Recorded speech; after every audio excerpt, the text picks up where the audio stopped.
the air. What I'll do is just tweet out the thing. If you're watching on YouTube, welcome. This is the Computer Game Show. We will be conducting interviews with people from all over the gaming industry, won't we, Matt? Absolutely. We're talking Cliffy B, Shigeru Miyamoto. Yeah. Hideo Kojima. Okay, that's the caliber. That's the caliber we're aiming for. Just not today. Just not today. Oh. Today we are. As a sneak peek. Hideo. Yeah, try and guess our guess from simply from his voice. We're here with Andrew from Spilt Milk Studio. Hello, Andrew. Howdy, howdy. How's it going? Oh, well, see, I didn't prepare for this because what I should have done is pre-written a tweet and tweeted it out so that people were already joining. Because we are doing this live. If you're watching on YouTube, we are doing this live via Twitch. So follow at Computer Game Pod to see when we keep up with when we're doing this and get the links and stuff. So bear with me 1 second. I'm hovering with my thumb over Twitter, ready for the retweet.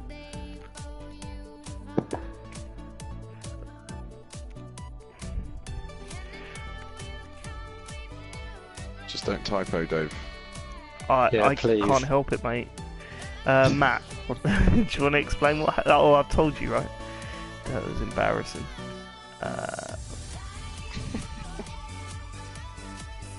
Here we go. That'll do. Let's go. So people can watch. Right, we are going to be playing Rocket League as we conduct our interview with Andrew. Andrew, how's it going? You alright? It's good, thanks. Yeah, I'm excellent. So the last game that you put out was Tango Fiesta. How did that go? Indeed, yeah, it went well. Yes, like you say, out on Steam sort of last September, and we're hopefully going to look at some ports as well. So you'll be able to conduct some interviews playing that at some point. Are you still working on concept for that game, or is it wrapped up in a bow now and ready to just? It's all wrapped up in a bow, cherry on top, and we're moving on to bigger and better things. So you're looking at hitting the console market with it, or? Fingers crossed. Yeah, we got some stuff in the works, and hopefully we'll have some good news about that soon. Is that a hard thing to do? Is that a sort of step, or is it? There's always that feeling that it's actually not quite easy to put out a game on PC, but certainly easier to put out a game on PC than on consoles. Is it a big step to take them to the console market? I think so. These days, technologically speaking, oh god, I think I'm in goal. It's a lot easier than it used to be. But like actually, the complexity comes from all of the sort of, Sony and Microsoft. They don't just let in it. See, that's what happens. Yeah, we wound it down already, but that's fine. Yeah, it's going alright. It's going alright. This goes fine.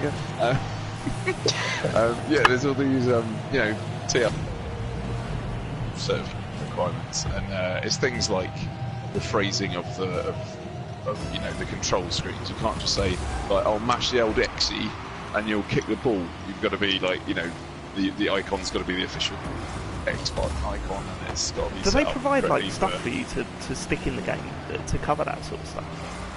They do, and it's not like it's unknown stuff, but there's always something to do with the content. Oh fucking hell! Sorry.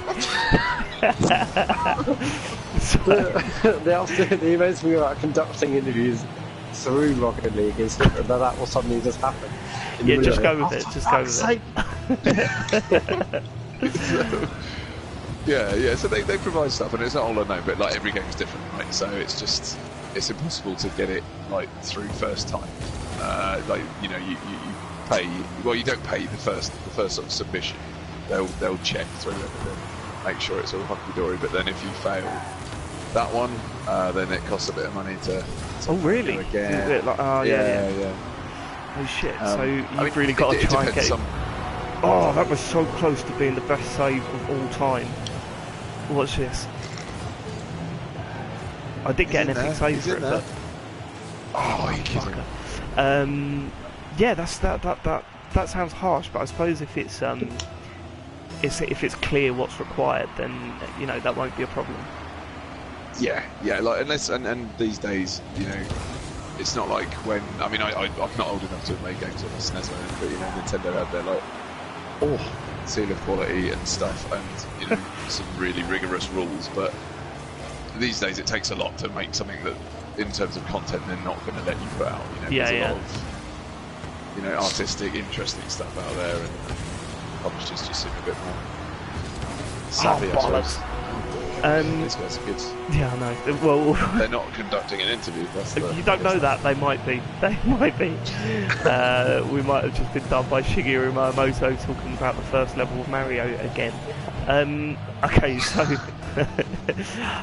okay, so you're moving on. You've been tweeting or teasing a new project you're currently working on your Twitter feed. Yeah. What's that about? What can you say about that at this point? Well, I'll try not to slip into sort of the pitch mode that I've been in since the last couple of weeks. But basically, it's the government. That was a poor goal to concede, that one. That was appalling. Matt, what are you doing? You're going missing again. You need to be banging these, getting these balls out. it's overwhelmed with the whole idea right now. Yeah, so the UK government gave a bit of money to a fund, imaginatively titled the UK Games Fund. Oh yeah, I heard about that. Yeah. And we applied to it, and we won a spot on it, a little bit of money to make a prototype. And yeah, we basically pitched this thing, which is, it's like a first-person kind of action game. It's set in a fantasy city, and you're kind of trying to escape this city. It's like a ghost town. It's evacuated, and there's a big evil sort of monstrous fog thing chasing you at all times. And, yeah, it's been really good. Have you got, at this early stage, have you got like some form of target to hit in terms of getting this thing done? Good goal, Matt. Good goal. Thank you. So I mean, it varies, I guess. Every single time I'm working on a game, it's for a different reason, I suppose. But this one was literally we had 12 weeks of funding, and you know, we'd essentially promised that we'd have something that was pitchable at the end of it, and that could mean, you know, we pitched it to publishers. We didn't talk to Shigeru, but we pitched it to Nintendo out at GDC and some other companies as well. And then, but also, you know, it can mean like fundraising. You know, do we want to take it to Kickstarter? People seem to like the look of it. Fucking Kickstarter. But like when you say you had to have something pitchable by that point, now the funding comes from the government, right? So are you sitting down with old Cammy saying, all right, this is what we got? Well, luckily there was sort of a team of like the fund itself is run by a company essentially, and they're sort of made up of some ex video games people, and they I mean basically all they ask for is a video sort of update every month. So they are literally like Kickstarter people, aren't they? Like, all we want is a fucking update. You should have gone full. You promised. You should have gone full Molyneux on them and said, "Fuck off." I'm not answering any more questions. So that's exciting. So you're at a pitch stage now. What's it? Is the future looking good for this game? I think so. Yeah, we've had some really great feedback. I mean, I would say that anyway, wouldn't I? It's just to pretend I'm, you know, make good stuff. But genuinely had some great comments.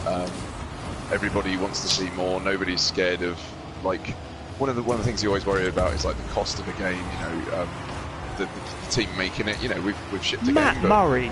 Can I just point out there that Matt Murray has just scored the most insane own goal I've ever seen. We're 9-1 down, and we've got 2 minutes left to play. What was that? That was a beaut. Look at that. It just so. This is the perfect format. I love it.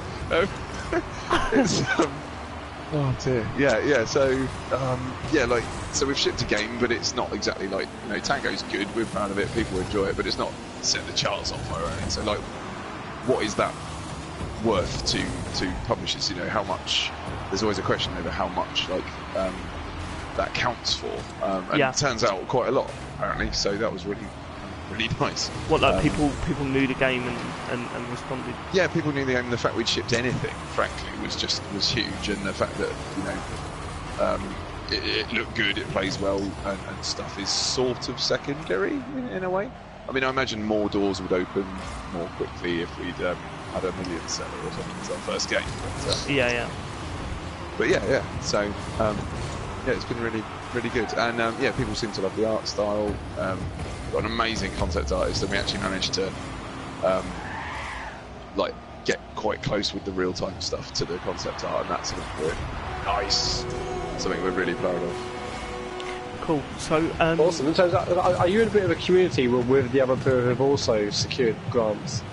Like, do you know other devs who have won a bit of money and or is it not like that? I mean, initially it wasn't, but over the sort of course, like at GDC, a whole bunch of them were out there. It turns out, we're quite open about what we're making at any one time. Some people are a bit more private, but yeah, at GDC, a whole bunch of people were pitching, and then they had an event run by the fund in London a couple of weeks ago where they're sort of showing off the games, but also showing off what the fund can do. Because basically, what happened is, out of nowhere, over the course of 3 months, there's like a room full, like 14 games. Some of them were already in production and just needed a little boost. Some of them are, like ours, just wouldn't have existed without it. And yeah, it's really incredible. It's really awesome. yeah, it's good to see that actually. Because didn't they cut the funding at one point? The government, I think wasn't it cut back a few years ago? There was a fund previous to this, and then I think it was under a different name and a slightly different sort of, I don't know, like remit or whatever. But yeah, they don't really. I suppose it seems like people don't talk about it much. I don't know why. Yeah, and I mean, again, stop me if you can't talk about it, but I mean, they're not going to give out money for free. Is there a sort of, if you hit a certain amount, then you've got to pay a certain amount back, or what's the deal? So yeah, the terms of it are actually surprisingly generous. Actually, they're going to score an own goal. If that's what we're hoping for, that was a bad game. Fucking 10-2. That's horrendous. That is horrendous.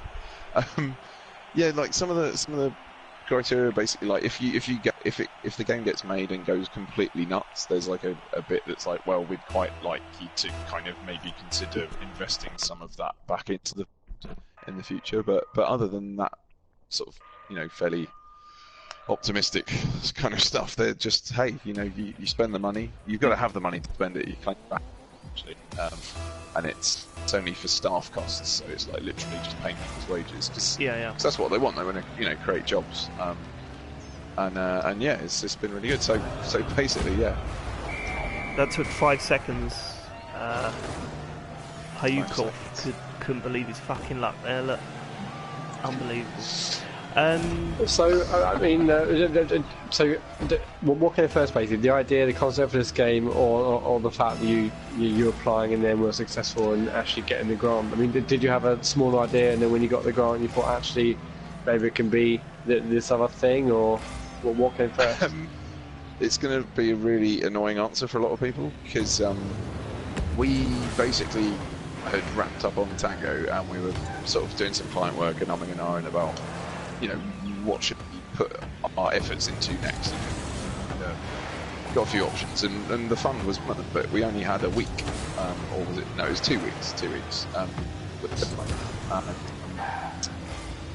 And so we sort of ummed and ahed, and I talked to the other guys at the company and said, look, these two ideas. One of them is just a game, like pure mechanical, like I think this would be interesting, sort of, game to make and to play, and we'd learn a bit if we got to make it. And then another idea for a world, which I thought, well, if we're getting to spend some money on this like properly, let's see if we can wrap the two together. And basically within a fortnight of that discussion, I sort of gone around, asked a few freelancers if they're interested, worked up a bit of history for the world, the city that it's set in, and then we just used that, and it all came together. And as soon as we heard that it was sort of positive reaction from the fund, so you get like shortlisted first, and we're like, right, I'll put some more sort of effort into figuring some of the details out just in case we get through. Yeah. And then it all just kind of really came together, went really weirdly well. We learnt a load of stuff. We've worked with some people that we do not want to let go. You know, we're really excited about just whatever we can do with these guys again. And yeah, so I imagine there's a bunch of people who probably it was their, you know, they had submitted their dream project and they'd been hoping for years or months or whatever to find the opportunity, and then we come along and we just go, oh yeah, well, got a fortnight to figure something out. So let's have a go. And then afterwards, get the fuck out of my office. Yeah, right. Okay, so there was what? Sorry, I'm trying to half concentrate. We're not actually doing too badly this time. It's just one now. Yeah, there was one subject we've wanted to talk about for a long time, and we haven't really got around to it. And that was your. I don't suppose it's not really your relationship with the gaming press, more that the culture of, because this all come about. It all started when the latest Tony Hawk's game was released, right? And Twitter and everyone went mental about, you know, all the bugs and all the shit that was wrong with it. And they were quite brutal, as you know, it's quite predictable these days that people are pretty brutal with this stuff. And you were making the point that, like, saying, hold on, what you're saying is not helping matters. Or well, I don't want to paraphrase you. So what was your view on the reaction to that? I think there was like a bit of a line was crossed in a way. And look, I'm all for. Like I understand that, like, as people, as fans of games, you know, people are really passionate, and that's good like shit. The best thing. 1-1. No, and that was a glorious goal as well. Look, bosh it off the wall. A proper old school five-a-side goal, that one. Trust it to yourself. It's magic. It's magic. Sorry, you were saying? No worries. Yeah, so like, passion is what, like, we thrive on, right? You know, we all want to make good games, and it's sad when games aren't good for whatever reason. But like, there's as games developments become more and more open, there's like a little bit of info out there, enough that people who don't necessarily make games but feel like they know, you know, they understand the processes, can comment on what it takes and all this kind of thing. And actually, until you have made one, it's really important to you know, to understand that, well, basically nobody ever sets out to make a bad game, right? And some of the kind of coverage that you see these days is very much about, like, getting hits, getting headlines, and it draws on that emotional side of it, that like impassioned, oh, you know, you've ruined. With Tony Hawk, it was very much like yet another terrible Tony Hawk. You know, why can't they get it right, etc., etc. Yeah. And like you say, that was kind of the first one where it just was pretty magnanimous. But I just felt like, I don't know, there's like a line between sort of great games criticism on a level that you would see with films and TV, and like engaging with like the content in a way that's not just about the technical side of it, I suppose, and also just that idea that a little bit of knowledge can be a really dangerous thing. I think there's a really good example recently with No Man's Sky, and there's that comment someone made on Reddit or something, or a Kotaku post or something, saying, well, you know, this game's, because they announced the price and a bunch of people thought it was too much, having not played it yet, which is literally know nothing about it. Yeah, and they were like, well, you know, in this interview they said that the generation of the planets, like the algorithm code, is only what, I don't know, it was like 10,000 lines of code, and I compare that to, you know, something like Skyrim, where it's millions of lines of code, so clearly it's worth less. And it's like, you know, there's a little bit of knowledge in there, but the fundamental misunderstanding that the less code, the better it is. Like, the better made it is, the more impressive the work, the more hard work's gone in. And it was just so, like, hilarious. And that's like the other extreme of it, right? I was just like, well, there you go. Now we've come full circle. I think, I think there is a sort of there's a knee-jerk culture with this sort of stuff, but there kind of is with everything at the moment. You know, we talk about Twitter a lot and how that sort of encourages these sort of reactionary tweets and whatever. In the case of Tony Hawk, What got me, because I was replying to your tweets at the time. What got me was that, yeah, I understand that. Okay, this is a really bad game. No one sets out to have a bad game, but they were still bringing it to market for full price, and I think Yeah. that's where it becomes shady. The other side, you kind of think, well, you must know it's broken. You must know it's completely fucked. The stuff people were really digging into about, was not about, you know, it wasn't objective stuff. This was, frame rate issue, performance issue, glitching. Yeah. It was all of that sort of stuff, and you just kind of think, I don't know. See, I'm conflicted. I'm genuinely conflicted on this subject about how much you should dig a game out. But with that one, it kind of felt a little bit more justified, because it was, hey, you're asking fucking 40 quid for this, and it's clearly broken. Yeah, like it's broken, clearly broken. It'd be like someone trying to sell a car the brakes didn't work properly or something. Not quite the same, because it's not a life and death situation, but you know what I mean. I think. Yeah, absolutely. I think there's like a level of responsibility to the consumers, right? If you're selling something. Yeah, and I think there is a. I trouble myself with Jim Sterling stuff as well. I love Jim Sterling. I think he's written some really good stuff, obviously, and he's a well-respected games journalist. His stuff where he goes into the green light section in Steam and just pulls apart games. I'm conflicted about that as well, because what's the guy's name? The guy from Digitizer wrote some really interesting articles about it. His point of view about how he approaches that sort of criticism.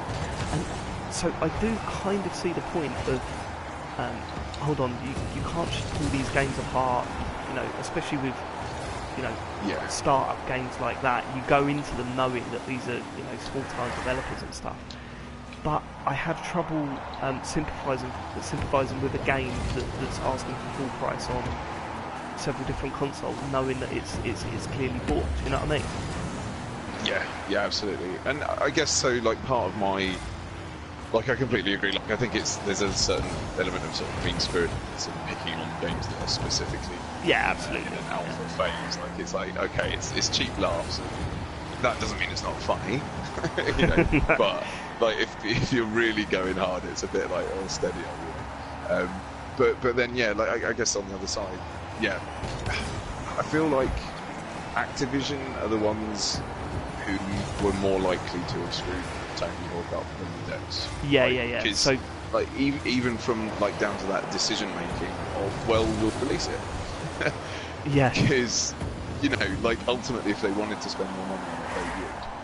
And it's like the devs are just responding essentially to the situation that they find themselves in. They admittedly probably should have just done a better job the first time round, but it's not like they but that's hard to say without knowing the development process. And you're right. Yeah. If anything, the anger should have been aimed at Activision rather than the devs themselves, because it's like we're clearly seeing an unfinished version of what they wanted to create. If you know what I mean. Yeah. Oh, Matty. Yeah. Oh, that was you. Bollocks. We were actually I've worked in enough projects where it's like they've gone fine. Like, I don't think I've ever been on a disaster or anything like that. But every single one has had, like, it's a complete team effort, and it is silly to try and find, put the blame on one sort of side of it, like devs or whoever. But ultimately, it really is about, like, especially on something like Tony Hawk, it's like it's going to be closely guarded by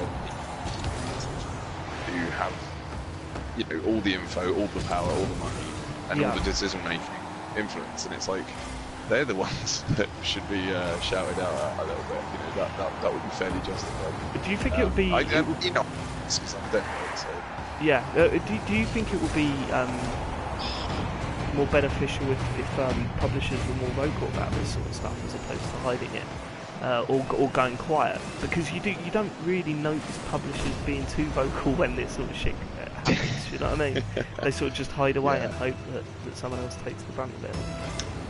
Yeah, exactly. I think you're right. Like, if we went whole hog and more people just gave more information, and it was, a sensible or fair representation, of what happened, and I understand that sometimes you can't do that because who knows, the reason why it's terrible might be because like some horrendous thing happened during development and it's personal or whatever. It's hard to tell, but yeah, like I feel like if the more information's out there, the better for everyone, really. And I feel like that would also encourage people to just generally, approach games in a way that's a bit more like a less like more journalistic and less about kind of sensationalist stuff. Exciting though it might be, the latest news, the latest like screw up. I think like Bungie are a really good example of how to do it right, because a lot of people that was terrible. I'm so sorry. Oh fuck it. Sorry, I tried to hit it to the right hand side of the goal and I pulled it down. Like a lot of detractors, a lot of problems, but they're just really, really open about it. And people still fairly rightly said they should be more open, but they're one of the few big companies that genuinely is like, look, here's some of the reasons why it's like this. We tried and we'll try harder. And that works wonders for them. And for the game. It's good for the game, it's good for the players. That is atrocious. Alright, well, no, that was really interesting. I mean, I totally agree with you that sometimes I've said for years that in recent years the gaming press, for want of a better word, seems to be more happy to go with Daily Mail style, sensationalism and clickbait and stuff like that, rather than actually looking into things. And I think sometimes part of it is down to it gets more hits. It just does. That sort of stuff gets more hits. But part of it is also down to maybe if publishers were a little bit more responsive when, like, to encourage the sort of journalistic side of things. Like, how many times have you read an article about a game that's absolutely got a game-breaking bug or whatever, and then you literally get we approach such and such, and they failed to comment on it. I've read that so many times at the end of articles, and I'm kind of thinking, no, we should be talking about this sort of shit to encourage, like, get that message across. Why is this game like this, and what you're doing to fix it? But anyway, right. I think that is enough game chat. We've had a message in Twitch saying it was a really good chat. So thanks for watching live. If you're watching live, if you're watching on YouTube, comment underneath. But what I suggest we do is have one proper game, because this is let's face it, the chatting has distracted us. We should be winning these games. So you up for it? One more game? Let's do it. Let's do it. Serious business then. You okay, Matt? Absolutely. Right, this is it. Make or break. Make or break. Because I've just got this horrible feeling of people watching this and just thinking, okay, right, it was a good chat, but they are losing 10-2. I don't think I've ever seen the double digits before. I have. No. It's depressing. Oh, brutal. Right.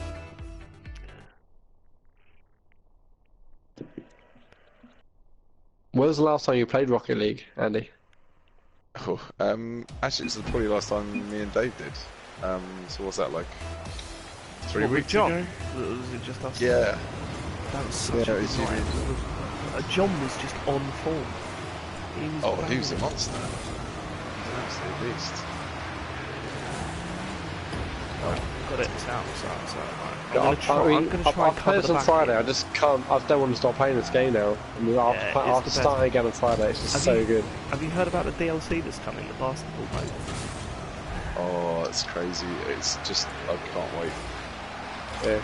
I'd never played the ice hockey. It looks immense. I don't know. There's an ice one. There was one, I think. Like it was a puck on ice, or maybe I'm mixing up a DLC there. Go on. Must be. Yes, mother. Yes. Smashed it right in. This is what happens Here we go. when we concentrate. Drink it in. How long did that stay in front of the goal? I just stopped because I could have sworn it was going in, and then nope. Murray like a rocket. Sorry, so ice hockey park.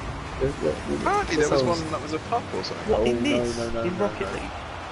I'm sure there was. Maybe the chat can correct me.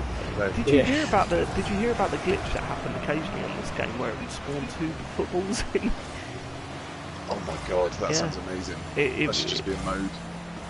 Yeah, the multiple would be amazing. They didn't just implement it.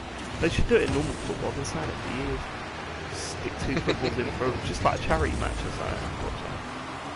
That would be hilarious. Give money to charity for that.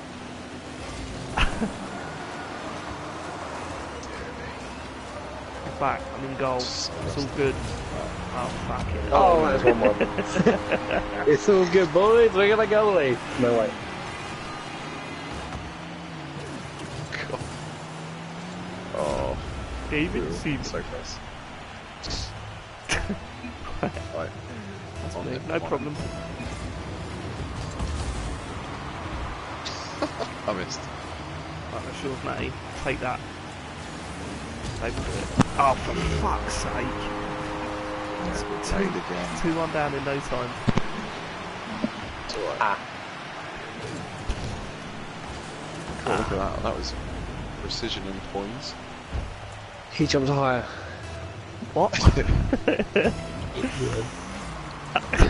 Jesus, right, okay. Yes. Turn its ball. It's going in the centre. Stick that right in that on your beg. Oh. Oh, fucking hell, what a fun ball. It does make the world a difference when you're actually concentrating on it. Yeah. But those guys can believe their luck. Oh, what is going on? I say that, you you star. That's a save. There's no chance. This is going in the box. Stick it in the onion bag, Matty boy. Oh, that was... Back in again. Another chance. I fucked it. I'm getting back. Yeah. Oh, fuck on it. your ass. It just drove past it. No problem.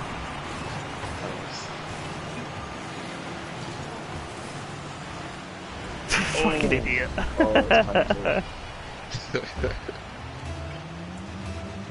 Money good. Oh. Sorry, Matt. Totally forgot we were streaming then. It is right, it's right in the centre. Oh my god, come on. Got it? Straight in. Yeah. Running from the back. No problem. I mean, these guys are crap. We should be beating these quite easily. So if Elf Aris is watching on YouTube, hello. Hello. Hello, you.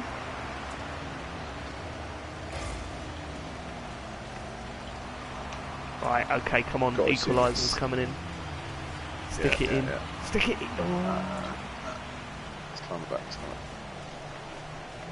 I'm chilling back, I don't want to concede to. Oh.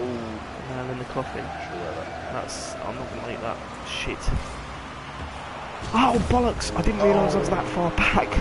I didn't realise I was right. I reversed into the goal. You were lining it up. Yeah, I was lining it up, and then all of a sudden I saw the goal. Great save in the net. Fuck that right up.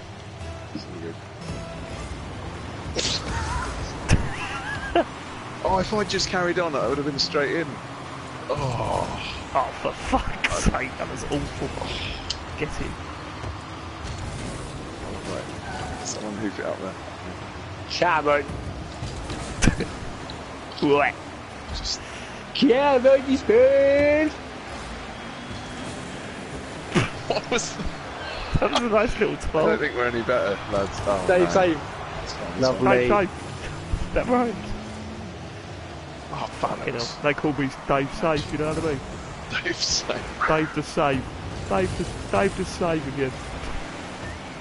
That's got me in. Straight in. Oh, In. come Go on. No, Come on. Go on. Yes, that's right, goal. That was a beauty. Check this out. Wonderful. What up? That's all it needs. That was a lovely bit of goal. Oh dear. This is the That best. felt good. It's ridiculous. I'm just not going to make any games. There's no point. No, what's the point when this is out?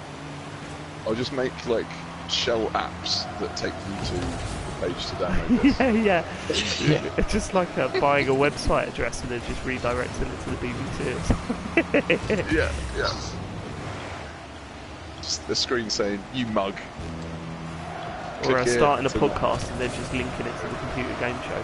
Keeping it in brand. So Oh yes. There you go. There you we're gonna go. We're gonna. Those Oh, little that's slugs. come on, one more goal. Those One more. and then- Little slugs. little slugs. Come on, It's Dave. It's going not right this way. coat. Is it? I don't recognise that one. Yeah. Little slugs. Yeah. Up the game. Yes. Straight in again. No. That was Fuck. I was the trying to take out chances their there. goalie. brilliant. Right, get it right up that pitch. Ow. Go on, Matt. This has got to go in 15 seconds. Rubbish. Oh, no. Rubbish. I even got in the way. I'm so sorry. That was shocking. Keep in there. We got this. Keep in there. Keep it in the air. Has that ever worked? It's brilliant. That's it. Put it in. Matt, Oh. you let us down there. Oh, 50 people on the ball. Well, thanks for watching. Sad. And I'm going to stop the stream now because this is embarrassing. 4 losses. Goodbye, everyone. Thank you, Andy. Though. Thank you, Andy. Oh yeah, thank you, Andy.